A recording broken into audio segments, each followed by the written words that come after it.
多谢前辈相送。好，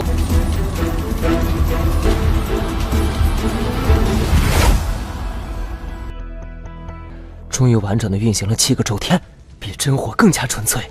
不过， Halo semuanya, selamat datang di Ruang Sinema. Bagaimana kabar kalian semua? Semoga selalu sehat dan baik-baik saja. Sesuai jadwal, jadi pada hari ini kita akan kembali melanjutkan series Donghua yang berjudul Wanji Daezun episode 11-15. Di bagian sebelumnya di sebuah altar, Ling Feng bertarung melawan Lin Yuhong. Dan meski terkena oleh serangan Lin Yuhong, Ling Feng berhasil mengalahkannya dan teknik Sword Finger Throne. Setelah itu, Ling Feng mendapatkan 10 rumput surgawi untuk menyembuhkan adiknya. Namun Ling Feng mendapati tuduhan meracuni Lin Yuhong dari tetua klan Lin, yang ternyata ingin merebut Valkyrie Order miliknya. Ling Feng menolak menyerahkan Valkyrie Order kepada siapapun. Ini pun menyebabkan konflik dengan Liu Fing dan para tetua. Linjenan kakek Ling Feng melawan para tetua untuk melindungi cucunya. Setelah itu Ling Feng berlatih dengan Dewi Nuzi untuk meningkatkan kemampuan Phoenix Flame-nya dan juga membeli pedang Burning Flame Sword di Pavilion Qianzi.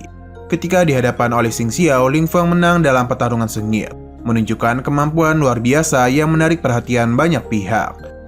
Scene lanjut pasca pertarungan Ling Feng melawan Xing Xiao, dia itu tidak hanya membuat Xing Xiao jatuh pingsan saja, tapi ternyata Xing Xiao sekarat akibat pertarungan tersebut. Akan tetapi Ling Feng merasa kalau penyebab matinya Xing Xiao bukan karena dirinya, melainkan karena niat jahatnya yang ada di dalam hati Xing Xiao sendiri. Ling Feng juga menyadari kalau kematian Xing Xiao ini pasti akan membuat keluarga Xin marah dan keluarga Xin pasti akan balas dendam kepada dirinya. Tak jauh dari sana, seorang kakek tua yang bernama Yun berpikir bahwa Ling Feng sedang dalam situasi yang berbahaya. Sebab kakek dari Xing Xiao adalah istri dari Lu Shaotian. Lu Shaotian ini bukanlah orang sembarangan. Ia berasal dari kuil Valkyrie. Dari penglihatan Yun, kekalahan Xing Xiao ini membuatnya kehilangan kultivasinya. Hal itu memperjelas ketegangan yang akan terjadi antara keluarga Xin dan keluarga Lin. Su Jian kemudian meminta Yun untuk pergi menghampiri Ling Feng. Hal ini jelas membuat Yun beranggapan kalau Su Jian sepertinya ingin melindungi Ling Feng dari amarah keluarga Lin. Su Jian pun memberitahu bahwa hasil dari pertarungan antara Ling Feng dan Xi Xiao ini akan mempengaruhi nasib ketiga keluarga besar. Menurutnya, Ling Feng pasti akan menjadi tokoh besar yang akan membuat sebuah pertunjukan besar. Selain itu, Su Jian berharap kalau keberadaan Ling Feng ini akan membantunya di masa depan nanti. Tanpa berlama-lama lagi, Yun pun langsung datang menghampiri Ling Feng dan menaiki seekor burung putih. Lalu dari burung putih itu, Yun memberikan tumpangan kepada Ling Feng untuk membawanya pulang ke kediaman keluarga Lin.多谢前辈相送。好。 Sesampainya di kediaman keluarga Lin, Ling Feng segera berfokus untuk meningkatkan kekuatan Arei Jusan. Karena Ling Feng berpikir bahwa nanti malam keluarga Xin pasti akan melakukan penyerangan kepada keluarga Lin. Pada saat itu, nampak Ling Feng yang sedang mengaktifkan Uniflame di antara dalam pedangnya dan menggunakan teknik Nine Path Nirvana. Baru saja mengaktifkan Uniflame, tiba-tiba saja Ling Feng merasakan rasa panas yang sangat dahsyat, hingga membuat Ling Feng benar-benar tersiksa. Meskipun begitu, Ling Feng tak menyerah begitu saja. Ia tetap berusaha agar dapat meningkatkan kekuatannya dan menggunakan teknik Nine Path Nirvana. Di tengah-tengah prosesnya, Ling Feng mencoba empatkan aura darah untuk membuat burung foniknya menyatu dengan aura darah. 一起融合在了一起。 Setelah itu, Ling Feng melanjutkan proses penempaan tubuh ke langkah kedua dari putaran pertama teknik Nine Path Nirvana. Walaupun rasa panas yang Ling Feng rasakan semakin bertambah, dia itu tetap harus berusaha untuk menahan rasa panas tersebut. Hingga akhirnya Ling Feng berhasil menyelesaikan tahap awal dari putaran pertama teknik Nine Path Nirvana. Dengan begitu, api nirwana yang Ling Feng miliki menjadi lebih murni daripada Gion Flame. Lantas, Ling Feng langsung pergi ke tempat pemakaman para dewa.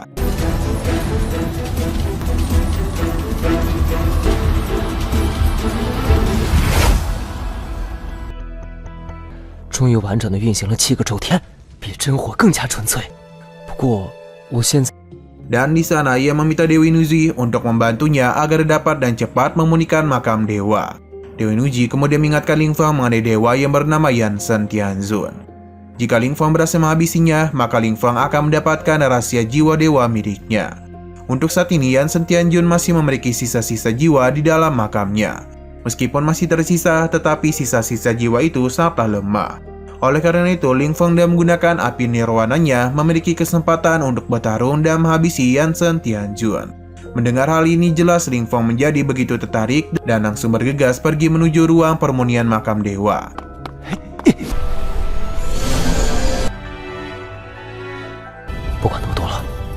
Setibanya di sana, Ling Feng segera mengaktifkan Array Jusan, sehingga Yansen Tianjun pun muncul di hadapan Ling Feng.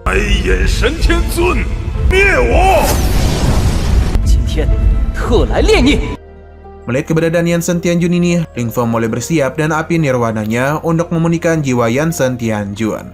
Awalnya dan api nirwana, Ling Feng sempat mencoba untuk menangkap Yansen Tianjun. Akan tetapi upaya itu dapat dan mudah dihentikan olehnya. Hal ini jelas membuat Ling Feng menjadi begitu terkejut. Pasalnya jiwa Yansen Tianjun sekarang seharusnya cukup lemah. Akan tetapi bagaimana bisa jiwa yang lemah itu menghasilkan kekuatan yang begitu dahsyat? Tak berhenti sampai di situ, Ling Feng kembali mencoba untuk memulihkan jiwa Yansen Tianjun dan api Phoenix. Bahkan Ling Feng juga sempat memberikan serangan secara beruntun kepada Yansen Tianjun.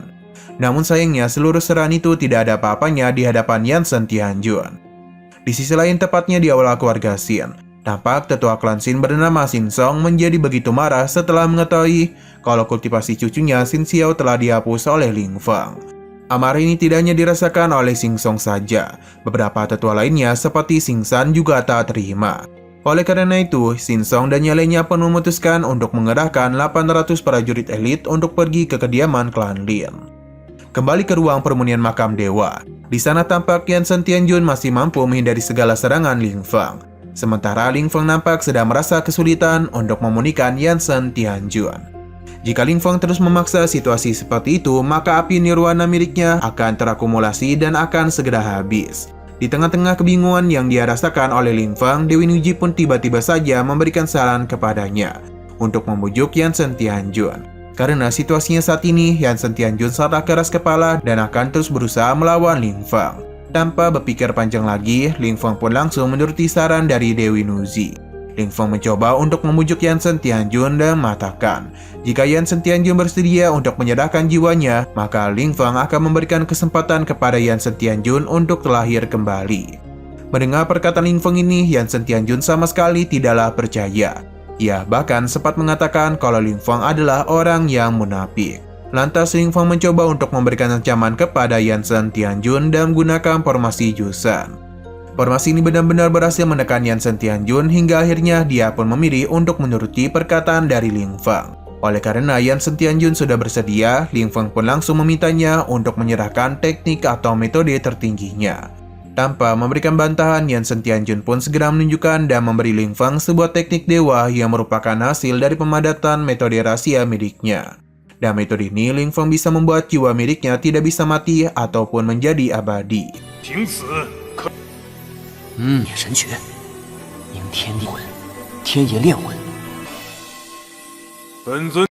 Setelah mendapatkan teknik itu, Dewi Nuji memberitahu, selama jiwa seseorang masih ada, sekalipun tubuh fisiknya sudah hancur, namun dari teknik ini maka orang itu dapat terlahir kembali. Hanya saja untuk sementara waktu, Ling Feng tidak akan dapat berlatih teknik atau metode tersebut. Lantas Ling Feng pun kembali mencoba untuk memeras Yansen Tianjun, agar ia bisa kembali mendapatkan teknik dewa lainnya. Yansen Tianjun yang sudah takut dengan ancaman Ling Feng memutuskan untuk memberikan dia teknik rahasia lainnya, berupa teknik tebasan jiwa surgawi. Teknik tebasan jiwa surgawi memiliki kemampuan untuk menghabisi jiwa seseorang dan menghancurkan musuh yang tidak terlihat. Sesudah mendapatkan teknik tebasan jiwa surgawi, Ling Feng langsung pergi meninggalkan ruang permunian makam, lalu segera keluar dari tempat pemakaman para dewa.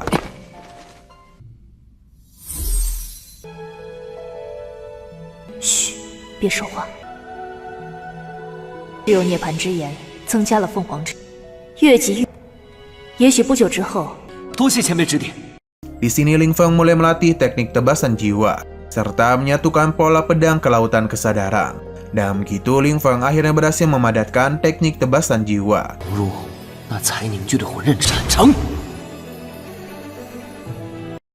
Sementara itu di area luar kediaman klan Lin, terlihat Xin Song yang sedang memimpin pasukannya yang baru saja tiba.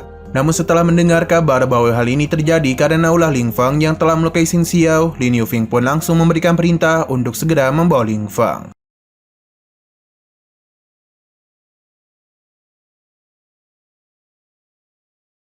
Singkat cerita, Lin Yuhong terlihat sedang membawa Ling Feng ke aula utama keluarga untuk berhadapan dengan para tetua. Setibanya di sana, Lin Yufeng langsung bertanya kepada Ling Feng, apakah benar ia telah melukai Xin Xiao. Tanpa rasa ragu, Ling Feng membenarkan hal tersebut. Ia juga sempat menjelaskan bahwasanya dia dan Xin Xiao bertarung atas kesepakatan bersama. Sehingga jika Ling Feng tidak memberikan perlawanan, maka Ling Feng lah yang akan kehilangan kultivasinya. Mendengar jawaban itu, bukannya membela Ling Feng, Lin Yufeng dan para tetua lainnya justru merasa marah terhadapnya. Bahkan beberapa dari mereka juga mengusulkan agar Ling Feng diusir dari klan Lin. Lin Yufeng memberitahu bahwa meskipun Ling Feng adalah cucu dari patriark keluarga, yakni Lin Zhenan, keluarga Lin tidak akan sudi untuk memberikan perlindungan kepada Ling Feng. Tak berselang lama, Lin Yuhong datang melapor kalau keluarga Xin menjadi semakin agresif. Jika klan Lin tidak menyerahkan Ling Feng, maka pasukan keluarga Xin akan bertindak kasar dan memulai peperangan. Mendengar laporan itu, jelas para tetua menjadi semakin khawatir. Oleh karena itu, mereka pada akhirnya memutuskan untuk menyerahkan Ling Feng agar dapat meredakan amarah Xin Song. Keputusan itu tentu saja tidak dapat diterima oleh Ling Feng. Maka dari itu, Ling Feng mencoba untuk membela dirinya dengan mengatakan kalau Lin Yufeng tidak kompeten sebagai tetua agung. Perkataan dari Ling Feng ini sontak membuat Lin Yufeng menjadi begitu marah, dan keadaan pun menjadi begitu memanas. Hingga pada akhirnya Lin Yufeng dan para tetua lainnya mulai mengeluarkan kekuatannya untuk menggertak Ling Feng.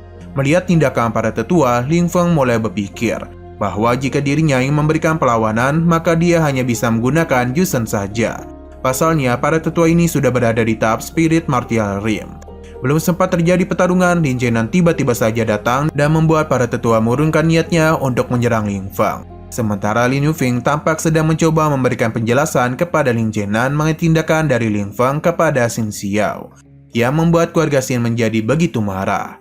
Dengan perasaan kesal, Lin Zhenan mengatakan kalau para tetua klan ini benar-benar bajingan karena ingin menyerahkan Ling Feng kepada keluarga Xin hanya untuk menenangkan Xin Song. Salah satu tetua kemudian menjelaskan bahwa yang mereka takutkan sekarang bukanlah Xin Song, melainkan salah satu cucunya, yaitu Xin Miaoling. Xin Miaoling ini adalah seorang wanita yang telah menikah dengan putra kebanggaan dari keluarga Luo di kota Tianyuan, yaitu Luo Shaotian. Dengan kata lain, keluarga Lin sekarang dalam bahaya, sebab kemungkinan keluarga Luo akan ikut campur dalam masalah ini. Dan begitu, keluarga Lin sekarang sedang berada dalam bahaya besar, karena akan berhadapan dengan dua keluarga sekaligus. Lalu Lin Zhenan mencoba bertanya kepada Ling Feng dan memintanya untuk menceritakan kejadian pertikaian antara Ling Feng dan Xin Xiao secara adil. Lantas Ling Feng pun langsung menceritakannya dari awal, hingga berakhirnya pertarungan antara dirinya dan Xin Xiao. Selesai mendengar cerita itu, Lin Zhenan dan tegas mengatakan bahwa jika para tetua tidak ingin melindungi Ling Feng, maka dia sendirilah yang akan bertindak untuk melindungi cucunya sampai titik darah penghabisan. Setelah itu, Lin Zhenan meminta Ling Feng untuk ikut pergi bersamanya. Hingga pada akhirnya mereka berdua tiba di menara pedang. 落日又如何？谁？也只有爷爷。风儿，随是。荒废了秦家的秦松长老的孙子秦秀。 我们这是要去哪儿？ Di sana Lin Zhenan menjelaskan bahwa menara pedang ini adalah peninggalan dari leluhur klan Lin. Dari atas menara pedang itu, Lin Zhenan dan Ling Feng dapat melihat seluruh wilayah klan Lin. Bahkan mereka juga melihat keberadaan pasukan klan Xin. Tak jauh dari sana, seluruh pasukan klan Xin termasuk Xin Song juga dapat melihat keberadaan Lin Zhenan dan Ling Feng. Pada saat itu, Xin Song mencoba mengancam Lin Zhenan untuk menyerahkan Ling Feng kepadanya. Karena jika tidak, maka Xin Song akan mengerahkan seluruh pasukan kapeleri besi untuk memulai peperangan. Bukannya takut, Lin Zhenan justru dengan tegas menjelaskan kalau hilangnya kultivasi Xin Xiao disebabkan karena kesalahan Xin Xiao sendiri yang berani menantang Ling Feng. Bahkan Lin Zhenan juga sempat mengancam Xin Song dan mengatakan jika Xin Song tidak segera membawa pasukannya pergi dari halaman wilayah klan Lin, maka Lin Zhenan tidak akan segan untuk menghabisi Xin Song. Mendengar ancaman itu, Xin Song membalas perkataan Lin Zhenan dengan sebuah ancaman. Xin Song memberitahu bahwa ia memiliki cucu menantu yang berasal dari keluarga Luo, yaitu Luo Shaotian. Luo Shaotian memiliki seorang saudara yang sangat kuat, yang mana saudaranya itu telah menerobos ke ranah Heavenly Martial Rim dan kini sedang berada di Aula Wansen. Ancaman Xin Song ini sontak membuat Lin Zhenan benar-benar terkejut dan tidak bisa berkata apa-apa.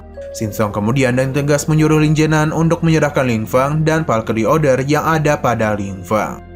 Menyadari kalau tujuan utama Shinsong adalah Valkyrie Order, Lin Jianan pun menjadi begitu marah dan mulai memadatkan Martial Spirit pedang miliknya.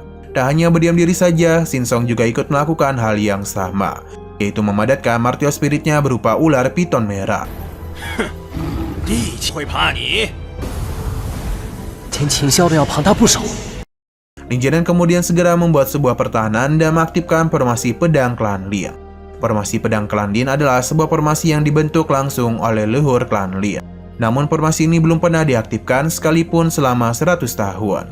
Menurut legenda, formasi pedang klan Lin hanya dapat diaktifkan oleh mereka yang memahami niat pedang tertinggi saja. Dengan kata lain, Lin Jianan ternyata diam-diam sudah menguasai niat pedang tertinggi yang dimaksud. Di momen serupa tampak Lin Jianan yang sedang memadatkan niat pedang tertinggi dan seketika aura kekuatan Lin Jianan mengalami peningkatan yang mendekati ranah Heavenly Martial Ring. Tak berselang lama, secara mengerikan terlihat sebuah pedang raksasa yang muncul dari arah langit.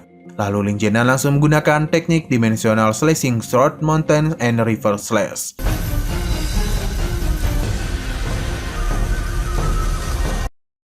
Melihat tindakan dari Lin Jianan, Shinsong pun mencoba untuk memberikan perlawanan dan teknik Respiton penelan langit Dragon Swing. Sehingga kedua serangan dari Lin Jianan dan Shinsong ini mulai beradu kekuatan. Namun sayangnya serangan dari Shinsong dapat dan mudah dipatahkan oleh pedang raksasa milik Lin Jianan. 魂器，绞蟒吞天，神龙摆尾。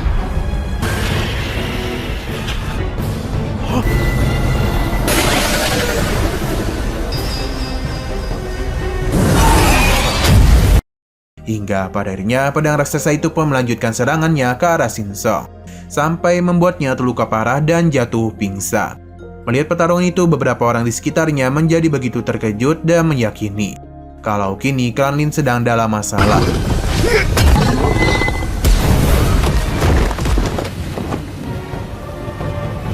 秦氏大长老人呢？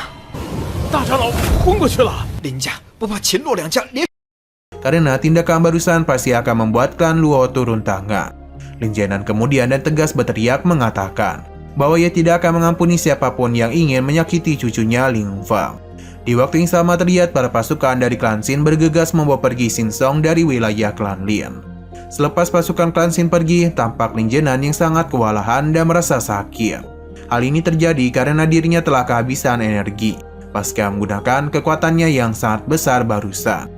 Tak berselang lama datanglah Lin Jianyuan bersama dan para tetua termasuk Lin Yufeng. Pada saat itu Lin Yufeng tampak begitu emosi dan tindakan Lin Jianan terhadap Xing, karena tindakan itu dapat memicu amarah dari klan Luo yang sudah pasti akan membahayakan klan Lin. Lin Jianyuan juga mengaku tidak setuju dan tindakan Lin Jianan. Asalnya tindakan Lin Jianan pasti akan membuat klan Lin dimusuhi oleh klan Xin dan Luo. Menurut Lin Jianyuan, tindakan Lin Jianan kali ini sudah terlalu berlebihan, dan itu selalu saja berlebihan hanya untuk melindungi Ling Feng.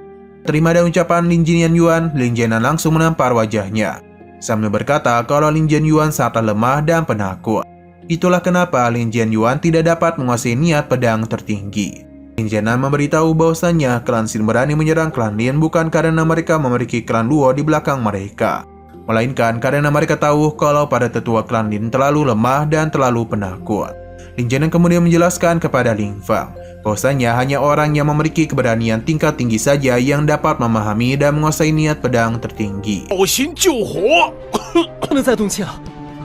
去，唯有人人道真意。风儿，爸。 Sebelum pergi bersama Ling Feng, Lin Jianan sempat berkata, jika klan Luo berani menyerang klan Lin, maka para tetua tidak usah khawatir. Karena bagaimanapun juga, Lin Jianan akan melindungi klan Lin sampai titik darah penghabisan. Dan ia tidak akan membiarkan klan Luo melukai orang-orang dari klan Lin. 我在南部青州住的宗门屹立，只要是天才，里愿意庇护你。这世上除了我的。 Pada malam harinya terlihat Ling Feng yang sedang memikirkan cara untuk menyembuhkan luka pada Lin Jianan dan racun pada tubuh Lin Xiang. Hingga pada akhirnya Ling Feng menyadari kalau di tempat pemakaman para dewa pasti ada salah satu dewa yang merupakan seorang ahli pil. Tanpa berlama-lama lagi, Ling Feng pun langsung masuk ke tempat pemakaman para dewa dan mencari Dewi Nuji. Namun sayang di dalam sana Ling Feng tidak dapat menemui Dewi Nuji, sehingga dia pun memutuskan untuk masuk ke ruang permunian makam dan mencari makam dewa pil sendirian. Sehingga Ling Feng pun memutuskan untuk masuk ke ruangan pemunian makam dan mencari makam Dewa Pil sendirian. Setibanya di ruang pemunian pil, Ling Feng secara tak sengaja melihat makam Dewa Pil yang bernama Baili Xiaoyao. Baili Xiaoyao ini ternyata adalah mantan master alkemi surgawi dan kini jiwanya telah dihancurkan dan sangat rapuh. Tanpa berpikir panjang lagi, Ling Feng pun segera menggunakan api nirwana untuk memunikan jiwa Baili Xiaoyao. Di sisi lain, tepatnya di kediaman klan Xin, tampak Xin San yang menjadi sangat terkejut setelah mendengar kabar tentang kekalahan Xin So. Membuat Xin San memutuskan untuk melaporkan kejadian ini kepada Xin Miaoling dan menyuruhnya untuk meminta bantuan kepada klan Luo. Kembali kepada Ling Feng. Di sana ia terlihat baru saja selesai memunikan jiwa Baili Xiaoyao dan berhasil mendapatkan pengetahuan tentang dasar-dasar permunian pil. Dengan pengetahuan ini, Ling Feng mulai mempersiapkan segala keperluan permunian seperti bahan obat dan tungku. Di waktu yang sama, Ling Feng dan seluruh orang-orang di klan Lin tampak menjadi begitu terkejut karena muncul sebuah kekuatan yang sangat mengerikan tepat di belakang kediaman klan Lin. Nah, sayang sekali lagi seru-serunya episodenya ini malah bersambung. Oke, sekian dulu pada video kali ini. Untuk video selanjutnya akan segera hadir. Jadi bagi kalian yang mengikuti series ini, langsung saja klik subscribe dan aktifkan loncengnya. Terima kasih yang sudah menonton video sampai habis. Jika kalian suka pada video ini, klik like dan share ke teman-teman kalian tentang channel ini. Dan ditunggu aja kelanjutannya. Oke, sampai jumpa di video selanjutnya.